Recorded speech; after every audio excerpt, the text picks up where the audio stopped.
Hi, and welcome to the Soul Leadership Tribe podcast. My name is Franco Di Mori. I'm the Chief Soul Leadership Coach here. And thank you ever so much for tuning in to this very, very first episode of my fledgling podcast. So the reason that I've set this up is to create impactful conversations around wealth, health, abundance and prosperity, from the metaphysical to the material. And so what that means is, if you've ever watched Stephen Bartlett's Diary of a CEO, it's about having conversations in all areas of life that impact wealth and health.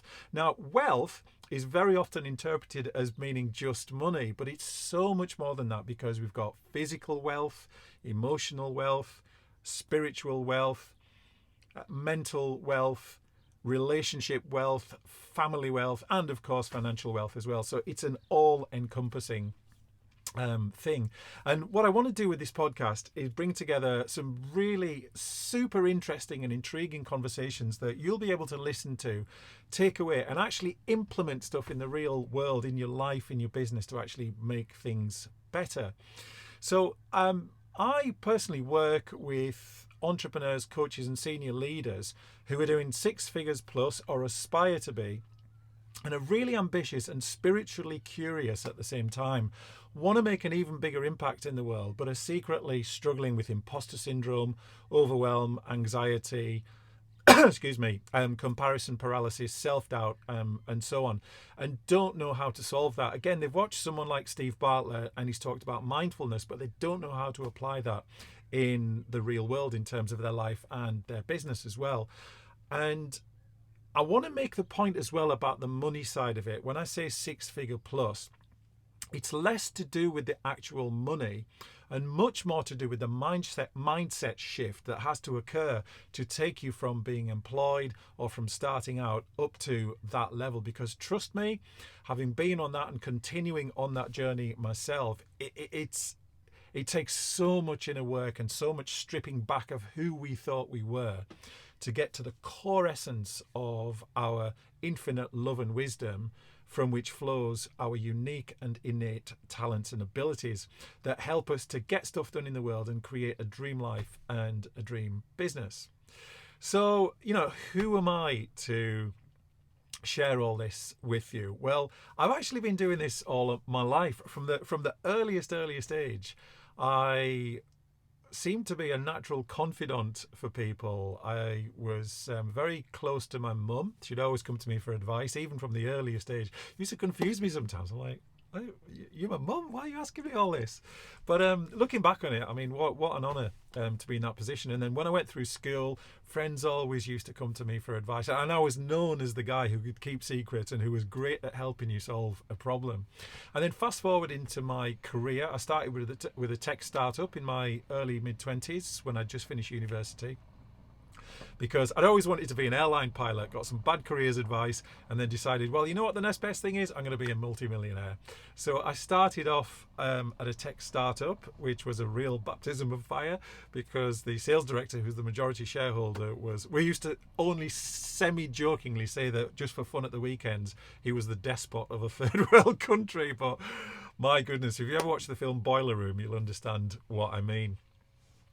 And so I went through that, was really successful really quickly, had a natural knack for connecting with people and doing sales, and I really enjoyed the tech side of it.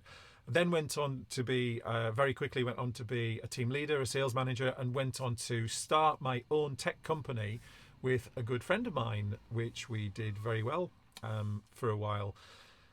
But throughout all of that, the money was great and the tech side of it was great. But what really made me come alive was taking on board a new hire, whether that was in my team leadership days or in my own business, seeing the raw potential in that person and helping them to sort of strip back the layers until they could really, really, really shine in their own power. Because what I wanted was salespeople who were way better than me. I mean, I was a good salesperson, but I wanted great salespeople within my team, because watching people come alive was just magical for me, and still is. And so fast forward to today, that is what I do. I help heart-driven and heart-centered entrepreneurs, coaches and senior leaders who want to make a big difference in the world, who want more out of life, to do exactly that. So one thing I wanted to share was talking about the tagline for this show is from the metaphysical. The last part of the tagline is from the metaphysical to the material. And so what is metaphysical? I mean, that's the spiritual element of things. And before you tune out and go, oh my God, not another wishy-washy meditation, whatever. Everything is spiritual. Money is spiritual. Clients are spiritual. You are spiritual. Relationships are spiritual. Everything is spiritual because everything comes from our inner world and our connection with self. And when I first started my career, in the late 90s now, there was a very clear delineation between this is your work self and you have to behave in a certain way in the corporate world, and this is your personal self.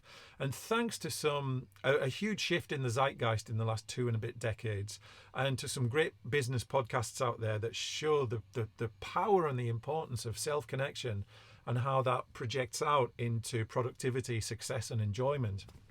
Thankfully, the mood has really, really, really changed because it had to, because, excuse me, 25 years ago, this sort of corporate, intellectually driven self was almost like a parody of who we truly are. And I look back on it and realised that a lot of the time it was actually stopping me from doing the business that I wanted to do, from making the impact that I wanted to create. But most importantly, it was creating so much awful tension and blockage inside myself that resulted in a near fatality, which I won't go into here. But it's really important that we connect with our inner world, because you look at a perfect example of this is that you look at you look at celebrities, A-listers, multimillionaires and billionaires. They're some of the most unhappy people on the planet, yet they've got absolutely everything at their fingertips. And that to me is insane, because we live in a world of unprecedented opportunity. There's never been a better time in history to create a dream life, a dream business globally at the touch of a button as there is now. It's astounding because 2.5 decades ago, when I started my professional career, there was absolutely no way that this would have been possible even then. And yet people feel more disconnected, overwhelmed, stuck, struggling with mental well-being, imposter syndrome, comparison paralysis and so on than ever before. And to me, that is just nuts. And so what my job is to help people to reconnect with the love and wisdom that they're made of, from which flows their innate talents and abilities to create dream lives, dream businesses, make a massive impact in the world, make the dent in the universe that they want to, or however you want to phrase that, and live a life full of joy, fulfillment, making a difference and collaboration and love, because that really is the most important element in all of this, which is love. And I'll get to that in a future conversation that I've got planned as well. So yeah, that's it for now. This is just a quick introduction. Please do like, comment, share this podcast, and that really helps with the algorithm and more people can see it as well. So my first conversation is going to be with a very good friend of mine, a lovely human called Bliss Hennessy, and yes, that really is her first name. And we're going to be talking about her experience of being on the contraceptive pill. Now, you might think, what on earth has that got to do with wealth, prosperity and abundance? It's actually got everything to do with it, as you'll find out when you listen to the conversation. It's fascinating, and especially for us men, it is really important that we understand how to work with the women in our lives in terms of energetically, cyclically, and how they navigate their way through life compared to how we navigate our way through life, which is substantially different. But anyway, I'll leave it at that for now. Thank you again for tuning in, and I'm very much looking forward to seeing your comments. And please do get in touch with me with any suggestions for guests you think would be great for me to speak to, that you'd love to hear interviewed, because I want this to be incredible value for you, so that you can take this away and implement it and be better, do better, love yourself more, and really live from the heart, both in life and in business. I'll see you soon.